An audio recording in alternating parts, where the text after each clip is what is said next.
জিয়াউর রহমানের ব্যক্তিগত চরিত্র এবং তার অর্থ কেলেঙ্কারি, অর্থাৎ ওনার টাকা পয়সার কেলেঙ্কারি এবং উনি কোনো ব্যক্তিগত ব্যবহার করেছেন, আপনারা এই কথা কেউ বলতে পারবেন না। ওনার রাজনীতি নিয়ে বিতর্ক থাকতে পারে, রাজনৈতিক বিতর্ক অন্য কথা, কিন্তু ওনার অর্থ আত্মসাৎ এবং পরিবারতন্ত্র এই দুটো নিয়ে কোনো কথা বলা যাবে না। অর্থাৎ আপনারে বড় বলে বড় সেই নয়, লোকে জানে বড় বলে বড় সেই হয়। আজকের সরকার স্বীকার করতে বাধ্য হয়েছে জিয়াউর রহমান কোন অর্থ কেলেঙ্কারি করেন নাই। জিয়াউর রহমান মানে বাংলাদেশ, জিয়াউর রহমান মানে মাথা উঁচু করে দাঁড়ানো, জিয়াউর রহমান মানে পৃথিবীর মানচিত্রে বাংলাদেশ একটা স্বনির্ভর বাংলাদেশ হিসাবে মাথা উঁচু করে বাঁচতে শেখা। জিয়াউর রহমান না হলে, জিয়াউর রহমান না আসলে আমাদের কি কি হতো না। আজকে এই প্রসঙ্গে আমি আপনাদের সঙ্গে দুটো কথা আলোচনা করব। জিয়াউর রহমান ক্ষমতায় আসলেন যে প্রেক্ষাপটে, তখন গণতন্ত্র বলে দেশে কিছু ছিল।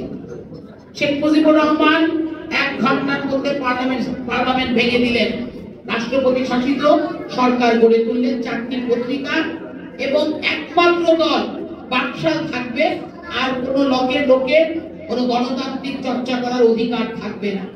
এই ছিল শেখ মুজিবের শাসন, শেখ মুজিবের শাসনকাল। গণতন্ত্রের ভঙ্গুর অবস্থান, সেনাবাহিনী বিশৃঙ্খল। আমার বিপক্ষীয় দলীয় অনেক বক্তারা বলেন যে জিয়াউর রহমান সাহেবের সময় যত সেনা বিদ্রোহ হয়েছে, কোন সেনা বিদ্রোহ কারোর সময় এত সেনা বিদ্রোহ হয়নি। আমি স্বীকার করছি, সেনাবাহিনীর মধ্যে তখন ইনডিসিপ্লিন ছিল, কারণ সেনাবাহিনী মানে one order, forward March forward March. সেনাবাহিনীর মধ্যে 2 রকম কমান্ড হতে পারে না। বাংলাদেশ যখন পাকিস্তান ভেঙে যখন বাংলাদেশ হয়, তখন সেনাবাহিনীর মধ্যে 7 রকমের আর্মি ছিল। মুজিব বাহিনীকে সেনাবাহিনীর মধ্যে মার্চ করা হয়েছে,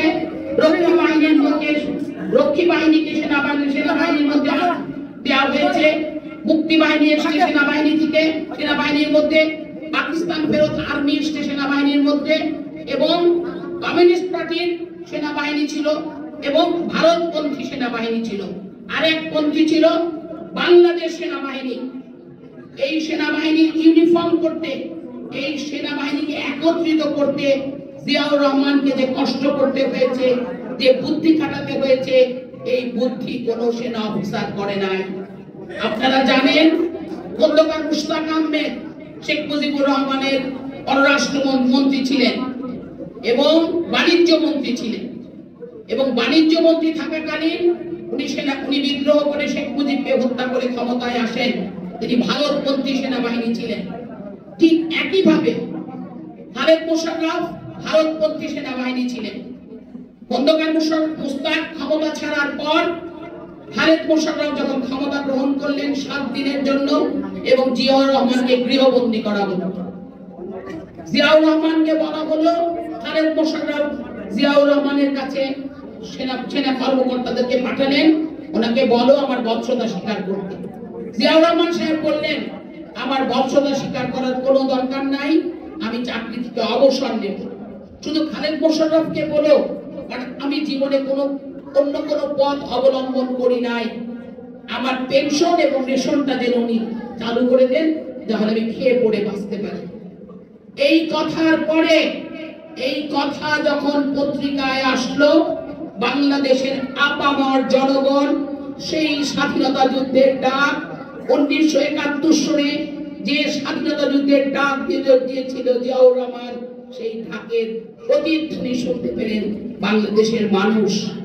এবং সমস্ত সেনাবাহিনী খালেদ মোশাররফকে হত্যা করে জিয়াউর রহমানকে বের করে আনলেন, যে জিয়াউর রহমানই বাংলাদেশের মানুষের, আপামর জনগণের আদর্শ নেতা হতে পারে। এবং তখনই জিয়াউর রহমান সাহেব ক্ষমতায় আসলেন। আপনারা জানেন, মহান 7ই নভেম্বর সিপাহী জনতার বিপ্লব, সিপাহী জনতা ভাই ভাই আর কোনো ভয় নাই, এই স্লোগান দিয়ে সমস্ত ঢাকা শহর প্রকম্পিত হয়ে উঠল। আমরা তখন 16-17 বছরের কিশোর, আমরা দেখেছি সারা ঢাকা প্রথম প্রকম্পিত হয়ে উঠল এবং সমস্ত ক্যান্টনমেন্ট থেকে জিয়াউর রহমানকে বের করে এনে রেডিওতে জিয়াউর রহমান ভাষণ দিলেন, আপনারা শান্ত হন, সে কোনো বিদ্রোহ নাই, একটি সরকার অল্পক্ষণের মধ্যে একটি সরকার গঠিত হবে, সমস্ত মানুষ সুশৃঙ্খল ভাবে ঘরে ফিরে যান। ঠিক 1971 সনের আলোকবর্তিতার মতন সমস্ত মানুষ ঘরে ফিরে গেল। জিয়াউর রহমান ক্ষমতায় আসলেন, গণভোট দিলেন, জিয়াউর রহমান সাহেব রাষ্ট্রপতি নির্বাচিত হলেন।